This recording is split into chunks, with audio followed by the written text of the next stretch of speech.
اور سب سے پہلے آپ کو خبر دیں، لیبیا کے سابق رہنما معمر قذافی کے بیٹے سیف الاسلام قذافی کو قتل کر دیا گیا ہے۔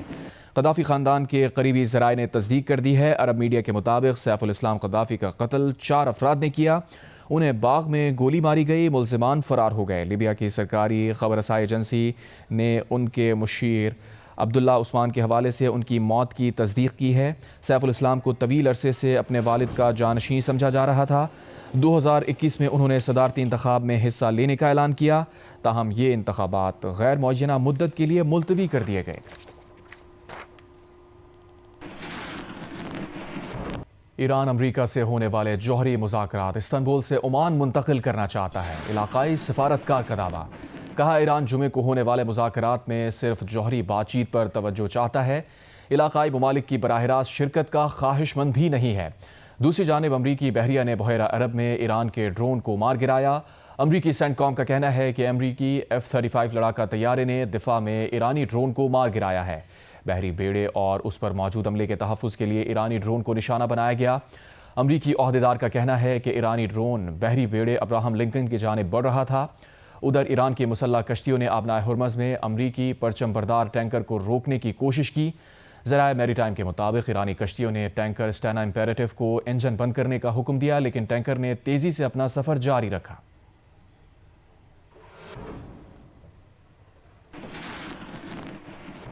ترجمان دفتر خارجہ نے کہا ہے کہ پاکستان کو امریکہ ایران مذاکرات میں شرکت کی دعوت دی گئی ہے۔ امریکہ ایران مذاکرات رواں ہفتے استنبول میں منعقد ہو رہے ہیں۔ سفارتی ذرائع کا کہنا ہے کہ نائب وزیر اعظم اسحاق ڈار مذاکرات میں پاکستان کی نمائندگی کر سکتے ہیں۔ امریکہ ایران مذاکرات بیک ڈور چینل کی کوششوں سے ممکن ہوئے۔ مذاکرات کے لیے پاکستان اور ترکی بیک ڈور کوششیں کر رہے تھے۔ امریکہ اور ایران کے درمیان مذاکرات رواں ہفتے ترکیہ کے دارالحکومت استنبول میں ہوں گے۔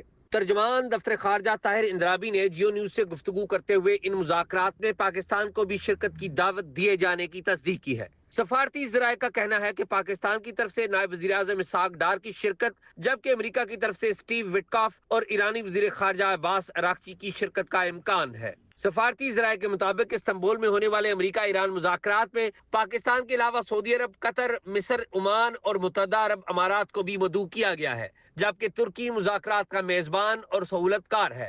ذرائع کا کہنا ہے کہ امریکہ اور ایران کے درمیان یہ مذاکرات بیک ڈور چینل کوششوں کے نتیجے میں ممکن ہوئے، جن کے لیے پاکستان اور ترکی نے بھی پس پردہ اہم کردار ادا کیا۔ اعزاز سید، جیو نیوز، اسلام آباد۔ سعودی ولی عہد شہزادہ محمد بن سلمان کی دعوت پر ترک صدر رجب طیب ایردوان سعودی عرب کے دورے پر ریاض پہنچ گئے۔ شاہی محل قصر یمامہ پہنچنے پر سعودی ولی عہد محمد بن سلمان نے ترک صدر کا استقبال کیا۔ سعودی ولی عہد سے ملاقات میں ترک صدر کا کہنا تھا کہ ترکی قابل تجدید توانائی، دفاعی صنعت سمیت مختلف شعبوں میں دونوں ممالک کے تعلقات بلند سطح پر لے جانا چاہتا ہے۔ صدر ایردوان نے شام میں استحکام کے لیے سعودی عرب کی حمایت جاری رکھنے کے عزم کا بھی اظہار کیا۔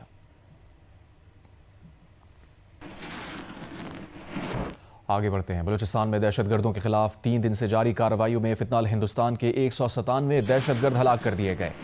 سیکیورٹی ذرائع کے مطابق 3 روز میں آپریشن کے دوران سیکیورٹی فورسز کے 22 جوان شہید ہوئے۔ دہشت گردوں کے حملوں میں 36 شہری شہید ہوئے۔ دہشت گردوں نے خواتین اور بچوں کو بھی نشانہ بنایا۔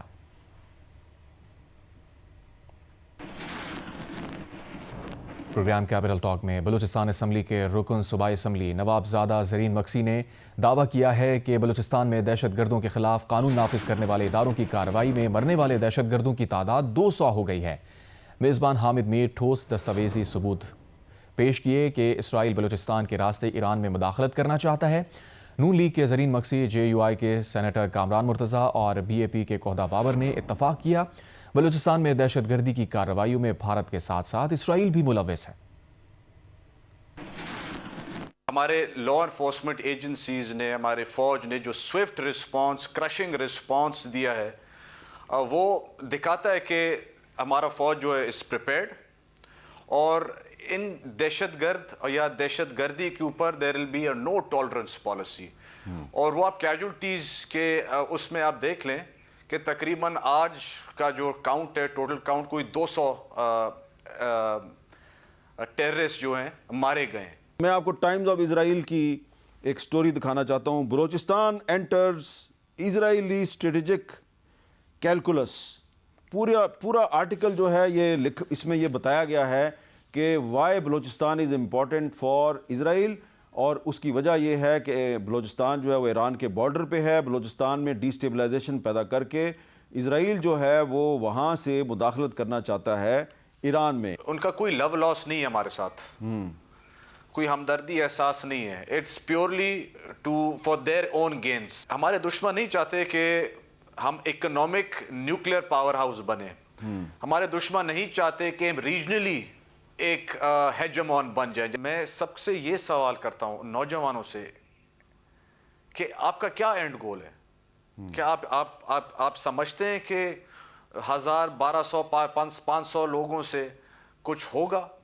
Is it actually viable? Is it feasible? آپ نے کبھی سوچا ہے اس کے بارے میں؟ اگر وہ دہشت گرد ہے اور امریکہ اس کو مانتا ہے یا باقی ممالک مانتے ہیں تو پھر ان کو یہ راستے بند کرنے ہوں گے. اسرائیل کوئی ہمارا نا، ہم لوگ بلوچی میں کہاوت ہے ہمارا خون ایک دوسرے میں اگر ملاؤ تو ملتے نہیں ہیں. اس کا ہم سے کیا ہمدردی، انڈینز کا ہم سے کیا ہمدردی. سب جانتے ہیں کہ 400-500 لوگوں کے ساتھ آپ بلوچستان کو آزاد نہیں کر سکتے. تو خدا را اب ان لڑکوں اور لڑکیوں کو اس چنگل سے نکالنے کے لیے حکومت کے وقت کے لیے بہت میں ریکویسٹ کروں گا کہ وہ ہمت کریں، آگے ہیں اور ان کو سمجھائیں.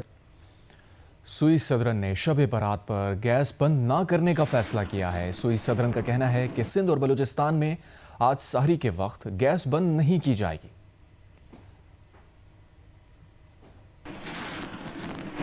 ملک بھر کی طرح کراچی میں بھی شب برات پر قبرستان جا کر اپنے پیاروں کے لیے دعائے مغفرت کر رہے ہیں.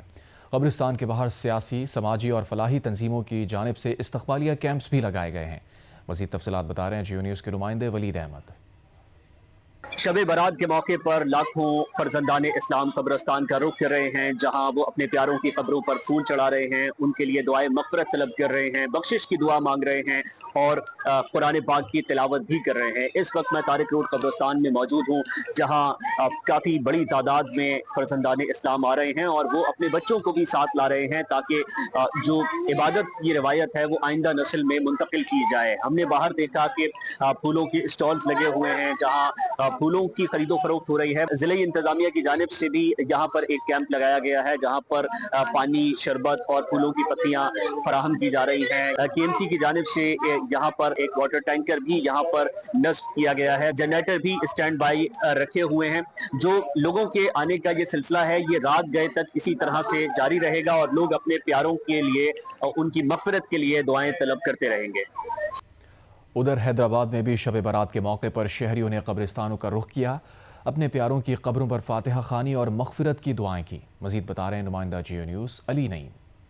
جی بالکل، حیدرآباد میں بھی شب برات کے موقع پر حیدرآباد کے شہری قبرستانوں کا رخ کر رہے ہیں اور قبرستان پہنچ کر اپنے پیاروں کی قبروں پر فاتحہ خوانی کر رہے ہیں، ان کی مغفرت کے لیے دعائیں کر رہے ہیں. اس حوالے سے حیدرآباد کے قبرستانوں کے اندر روشنی کا بھی خصوصی انتظام کیا گیا ہے اور ساتھ ہی ساتھ قبرستانوں کے باہر سیکیورٹی کے بھی خصوصی انتظامات کیے گئے ہیں. اس حوالے سے یہ بھی بتاتے چلیں کہ حیدرآباد کی مساجد کو بھی انتہائی خوبصورتی کے ساتھ برقی کمکموں کے ساتھ سجایا گیا ہے اور آج رات تقریباً حیدرآباد کی تمام ہی مساجد کے اندر مختلف محافل اور اجتماعات کا بھی سلسلہ جاری رہے گا. حیدرآباد کے شہری ہیں وہ نوافل بھی ادا کر رہے ہیں اور اس کے ساتھ ہی ساتھ تلاوت کلام پاک میں بھی مشغول ہیں. آج رات بھر شہری نہ صرف قبرستانوں میں کا رخ کر کے اپنے پیاروں کی قبروں پر فاتحہ خوانی کریں گے، مغفرت کے لیے دعائیں کریں گے، بلکہ اللہ تعالیٰ کی عبادت بھی کریں گے.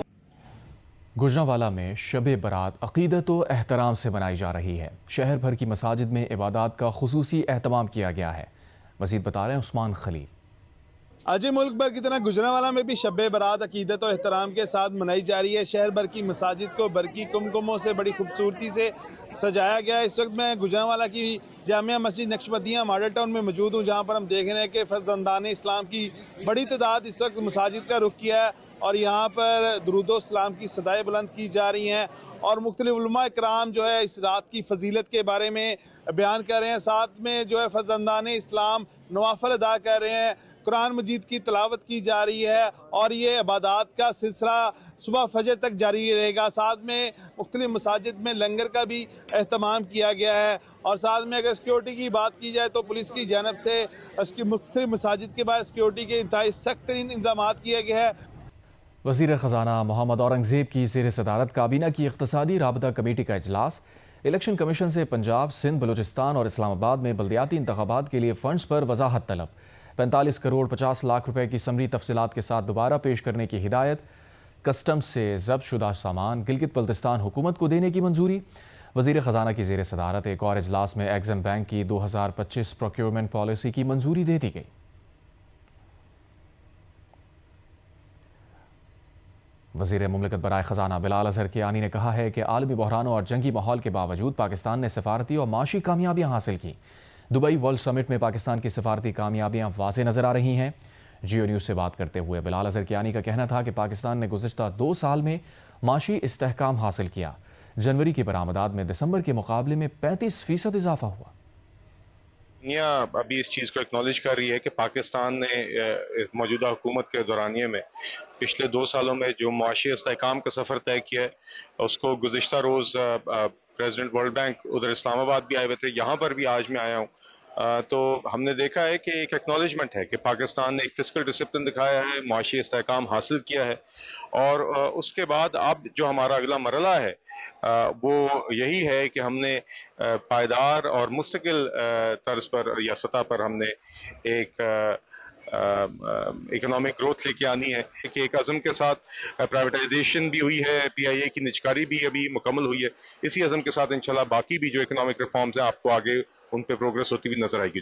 پچھلے سال ہماری تقریباً 32-33 ارب ڈالر کی تھی گڈز کی ایکسپورٹس تھیں، اور سروسز کی ملا کے تقریباً 40 ارب ڈالر بن جاتی ہیں۔ جنوری کے ماہ میں تقریباً میرے خیال سے 35% دسمبر کے مقابلے میں ایکسپورٹس میں اضافہ ہوا ہے، اور پرائم منسٹر صاحب خود اب اس پہ فوکسڈ ہیں کہ جہاں جہاں پر ہم شارٹ ٹرم کے اندر بھی جن اشیاء کی ایکسپورٹس بڑھا سکتے ہیں، اس کے جو بھی اقدامات اٹھانے کی ضرورت ہے وہ اٹھائے جا رہے ہیں۔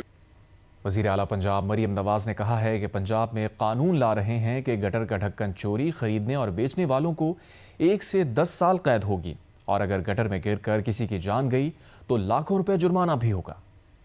پنجاب کے اندر ایک لا لے کے آ رہے ہیں جس میں جو گٹر کا ڈھکن چوری کرے گا، جو گٹر کا ڈھکن بیچے گا، جو گٹر کا ڈھکن خریدے گا، اس سب کو 1 سے 10 سال قید ہوگی، اور کوئی گٹر کا ڈھکن چرانے کی وجہ سے یا بیچنے کی وجہ سے یا خریدنے کی وجہ سے اگر کسی کی ڈیتھ ہو جاتی ہے خدا نخواستہ تو اس کو 10 سال سزا ہوگی اور 30 لاکھ روپے اور 50 لاکھ روپے تک جرمانہ ہوگا۔ نئے آئی جی پنجاب راؤ عبدالکریم نے عہدے کا چارج سنبھال لیا۔ سینٹرل پولیس آفس آمد پر سینئر پولیس افسران نے ان کا خیر مقدم کیا۔ آئی جی پنجاب کا کہنا تھا کہ بسنت پر پولیس پوری طرح چوکس ہے۔ تھانہ کلچر میں بہتری کے لیے کالی بھیڑوں سے رعایت نہیں برتی جائے گی۔ میاں عابد رپورٹ کریں۔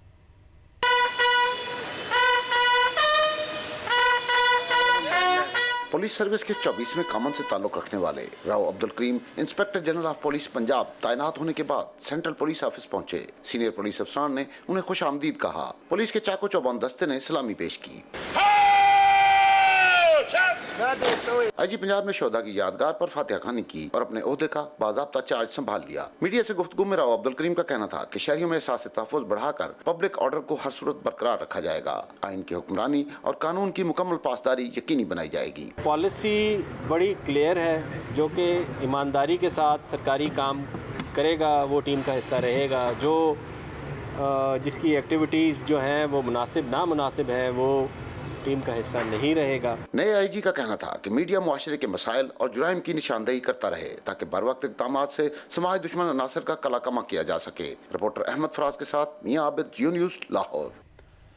وفاقی آئینی عدالت نے سینئر صحافی ارشد شریف قتل کیس نمٹا دیا۔ کیس میں بین الاقوامی فورمز پر جانے کا معاملہ حکومتی ثوابدید اور خارجہ پالیسی پر چھوڑ دیا۔ جسٹس عامر فاروق نے تحریری فیصلے میں لکھا، پاکستان اور کینیا کے درمیان MLA پر دستخط ہو چکے، دونوں حکومتیں مناسب اقدامات کر رہی ہیں۔ خصوصی مشترکہ تحقیقاتی ٹیم کی اب تک کی کارروائی پر کسی فریق نے اعتراض نہیں اٹھایا۔ اس وقت عدالتی مداخلت کی ضرورت نہیں، سو موٹو کیس اور تمام متعلقہ درخواستیں نمٹائی جاتی ہیں۔ ورثہ کسی بھی معاملے پر متعلقہ عدالتوں سے رجوع کر سکتے ہیں۔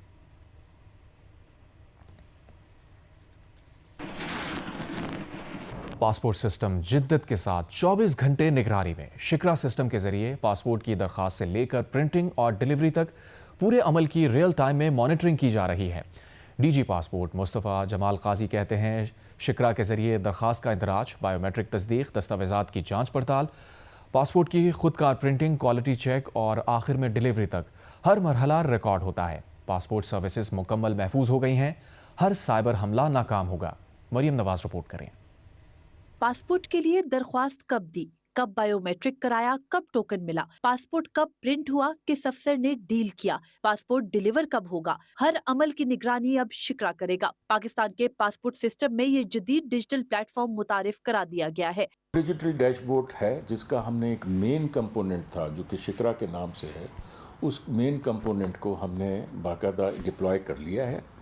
اس کا کام یہ ہے کہ ایک تو فٹ فال صبح سے لے کے شام تک فٹ فال چیک کرتا ہے کہ کتنے لوگ پاسپورٹ آفیسز میں گئے all over the world, plus جو غلط پاسپورٹ ایشو ہوتے ہیں اس کا بھی چیک آ جاتا ہے۔ ڈی جی پاسپورٹ مصطفیٰ جمال قاضی کہتے ہیں شکرا پاسپورٹ سسٹم کی درخواست سے لے کر پرنٹنگ اور ڈیلیوری تک پورے عمل کو ریئل ٹائم مانیٹر کرتا ہے۔ پورے اعتماد ہوں کہ پاسپورٹ ڈیٹا اب مکمل محفوظ ہے۔ میں آپ کو گارنٹی دیتا ہوں کہ 98% ہم نے کمپلیٹلی اس کو سیف گارڈڈ کر دیا ہے through our cyber security software interventions. ہم نے کہیں مارکیٹ سے نہیں لی ہے، it is in house indigenously developed ہے، اور اس کی بنیاد کے اوپر ہم باقاعدہ اپنے جتنے تھریٹ الرٹس ہیں وہ بھی ہمیں ہو جاتے ہیں، جتنے بھی آپ کے پاسپورٹ کے اوپر یا ڈیٹا کے اوپر کوئی اٹیک آتا ہے، سائبر اٹیک آتا ہے، اس کو خود ہی ایڈریس کرتی ہے وہ اپلیکیشن۔ شکرا کے ذریعے نہ صرف پاسپورٹ کی درخواست کا اندراج، بائیو میٹرک تصدیق، دستاویزات کی جانچ، پاسپورٹ کی خود کار پرنٹنگ، کوالٹی چیک اور ڈیلیوری تک ہر مرحلہ ریکارڈ ہوتا ہے،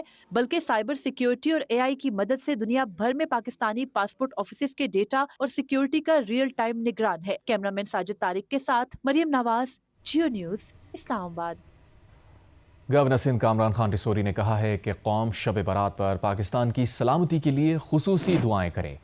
گورنر سندھ کامران خان ٹسوری نے MQM پاکستان کے سینئر رہنما ڈاکٹر فاروق ستار کے ساتھ کراچی کے مختلف قبرستانوں کا دورہ کیا، مرحومین کے ایصال ثواب اور پاکستان کی سلامتی کے لیے خصوصی دعا کی اور شہریوں میں کھانا تقسیم کیا۔ کراچی میں میڈیا سے بات کرتے ہوئے گورنر سندھ نے کہا کہ قوم ملک کی ترقی اور معاشی مسائل کے حل کے لیے دعا کرے۔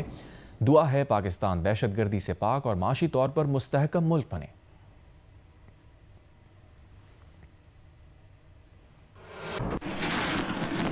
برطانوی پولیس نے ہاؤس آف لارڈز کے رکن پیٹر مینڈلسن کے خلاف ایپسٹین کو خفیہ سرکاری معلومات دینے کے الزامات کی تحقیقات کا آغاز کر دیا۔ برطانوی ہیلتھ سیکرٹری کا کہنا تھا کہ پیٹر مینڈلسن نے ایپسٹین سے تعلق چھپا کر متاثرین اور وزراء اعظم کو گمراہ کیا۔ برطانوی میڈیا کے مطابق ہاؤس آف لارڈز کے اسپیکر کے مطابق پیٹر مینڈلسن لارڈز کی نشست سے دستبردار ہو جائیں گے۔